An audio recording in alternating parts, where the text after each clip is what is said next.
பண்ணையாளர்களுக்கு வணக்கம். நான் நாகப்பட்டினம் கால்நடை மருத்துவ பல்கலைக்கழக பயிற்சி மற்றும் ஆராய்ச்சி மையத்தின் தலைவர் மற்றும் உதவி பேராசிரியராக பணிபுரிந்து வருகின்றேன். இன்று நம்ம பார்க்க இருக்கக்கூடிய தலைப்பு பார்த்தீங்க அப்படின்னாக்க, நாட்டு மாட்டினங்களின் வளர்ப்பின் முக்கியத்துவம். நாட்டு மாடு எதுக்கு வளர்க்கணும், அதில் என்னென்ன இனங்கள் இருக்குது, அதனால் என்னென்ன பயன்கள் இருக்குது அப்படின்றத பற்றி தான் நம்ம இன்றைக்கி பார்க்க போகிறோம். நாட்டு மாட்டு இனங்கள்னு நம்ம எடுத்துக்கிட்டோம் அப்படின்னாக்கா, நம்ம தமிழகத்தில் பார்த்தீங்க அப்படின்னா நிறைய மாட்டு இனங்கள் இருக்குது. அதில் அங்கீகரிக்கப்பட்ட இனங்கள் அப்படின்னு பார்த்தோம் அப்படின்னாக்கா, உம்பளச்சேரி, ஆலம்பாடி, புலிக்குளம், பர்கூர், காங்கேயம், இந்த 5 இனங்கள் தான் பார்த்தீங்க அப்படின்னாக்கா நம்ம நாட்டு மாட்டினங்கள் அங்கீகரிக்கப்பட்ட இனங்கள்.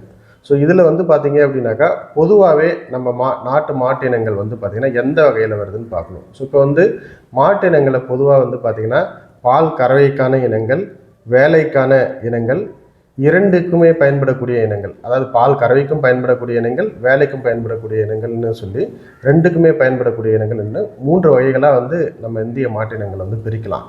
அதில் நம்ம நாட்டு மாட்டினங்கள் பார்த்தோம் அப்படின்னாக்கா வேலைக்கான இனங்களில் தான் வருது.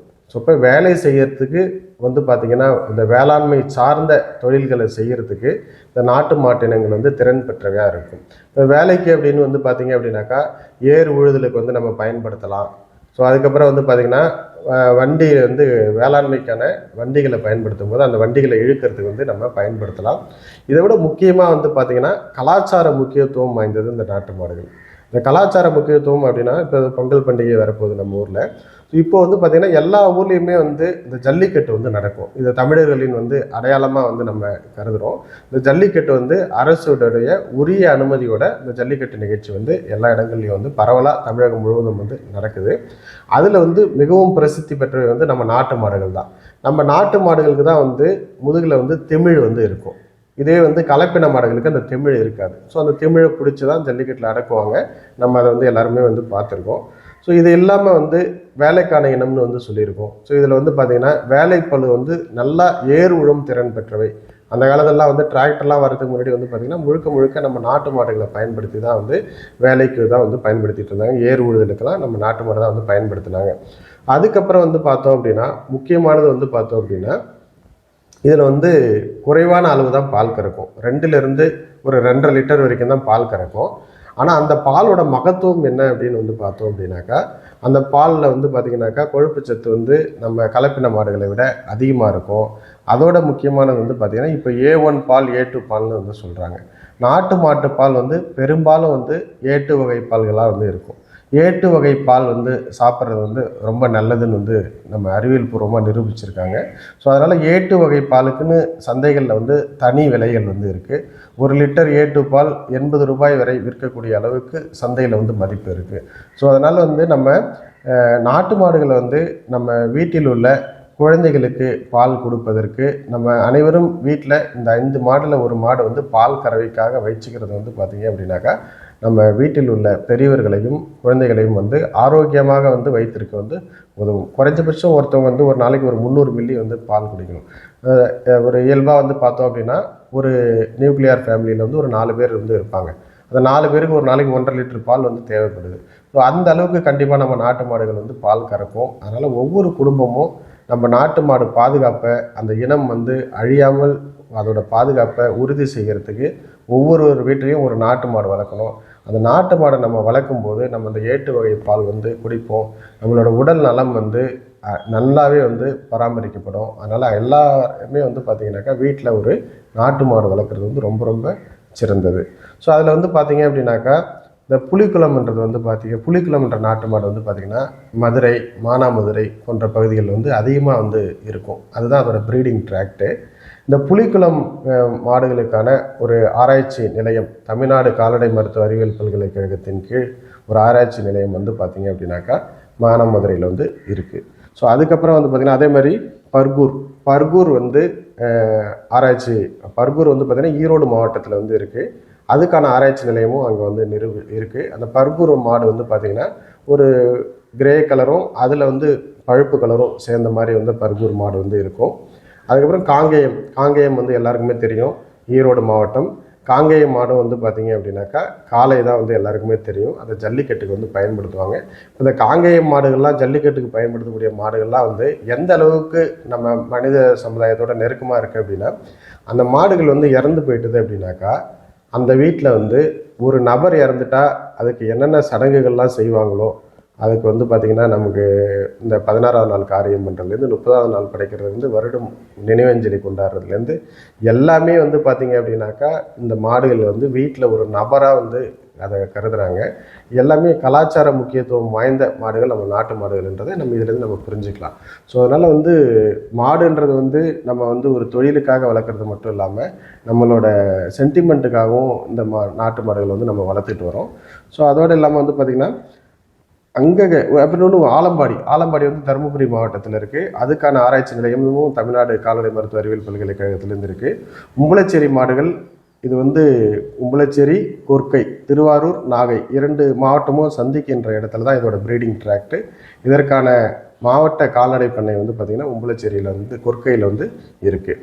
அதுக்கப்புறம் இதோட பயன்கள் வந்து பார்த்தீங்கன்னா இது வேலைக்கான இனம்னு நம்ம ஏற்கனவே சொல்லிட்டோம். ஏட்டு வகை பால்னு சொல்லிட்டோம்.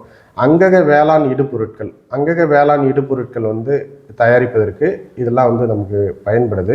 ஸோ அதில் பார்த்திங்கன்னா பஞ்சகாவியா நமக்கு தெரியும். 5 வகையான மாட்டிலிருந்து கிடைக்கக்கூடிய பொருட்களை பயன்படுத்தி இந்த பஞ்சகாவியா தயார் பண்ணுவாங்க. இந்த பஞ்சகாவியா வந்து பார்த்திங்கன்னா நாட்டு மாடுகள்லேருந்து தயார் செய்யும்போது தான் வந்து பார்த்திங்கன்னா மிகவும் சிறப்பாக வந்து இருக்கும். ஸோ அதனால் பஞ்சகாவியா வந்து பார்த்திங்க அப்படின்னாக்கா நாட்டு மாடுகள்லேருந்து தயார் பண்ணும்போது நல்லாயிருக்கும். அதை தான் நம்ம வந்து வயலுக்கு பயன்படுத்துகிறோம். கோழி பண்ணையில் வந்து இந்த பஞ்சகாவியா பயன்படுத்துகிறோம். நோய் எதிர்ப்பு சக்தியை கொடுக்குறதுக்காக பஞ்சகாவியாவை பல முறைகளில் வந்து நமக்கு பயனுள்ளதாக இருக்குது. நாட்டு மாடுகள்லேருந்து தயார் பண்ணக்கூடிய பஞ்சகாவியம் கலப்பின மாடுகள்லேருந்து தயார் பண்ணதை விட தரம் வந்து நிறைந்ததாக இருக்குது. அதனால் நாட்டு மாடுகள் வந்து பஞ்சகாவிய உற்பத்தியில் முக்கிய பங்கு இருக்கிறது. அதே மாதிரி நீர்மோர் கரைசல் வந்து தயார் பண்ணுவாங்க. வேளாண்மையில் வந்து அங்கக இடுபொருளாக பயன்படுத்துறதுக்கு அந்த நீர்மோர் கரைசலும் வந்து பார்த்திங்கன்னா நம்ம நாட்டு மாடுகள்லேருந்து தயார் பண்ணும்போது ரொம்ப சிறப்பாக வந்து இருக்கிறதா பண்ணையாளர்கள் வந்து தெரிவிச்சிருக்கிறாங்க. அதுக்கப்புறம் நாட்டு மாடுகளோட சாணம். இப்போ அங்கக பண்ணையம்னு சொன்னோம் அப்படின்னாலே வந்து நாட்டு மாடுகள் இல்லாமல் அங்கக பண்ணையம் வந்து நம்மளால் பண்ணவே முடியாது.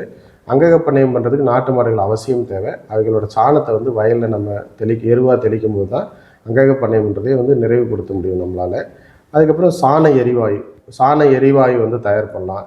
நிறைய இப்போ மயிலாடுதுறை போன்ற பகுதிகளெலாம் ஒரு 2-3 பண்ணையாளர்கள் நம்ம பார்த்துருக்கோம். அவங்களாம் வந்து பார்த்திங்கனாக்கா இந்த நாட்டு மாடுகளோட சாணத்துலேருந்து கிடைக்கக்கூடியதை பயன்படுத்தி சாண எரிவாயுவாக வீட்டு உபயோகத்திற்கு வந்து பயன்படுத்துகிறாங்க.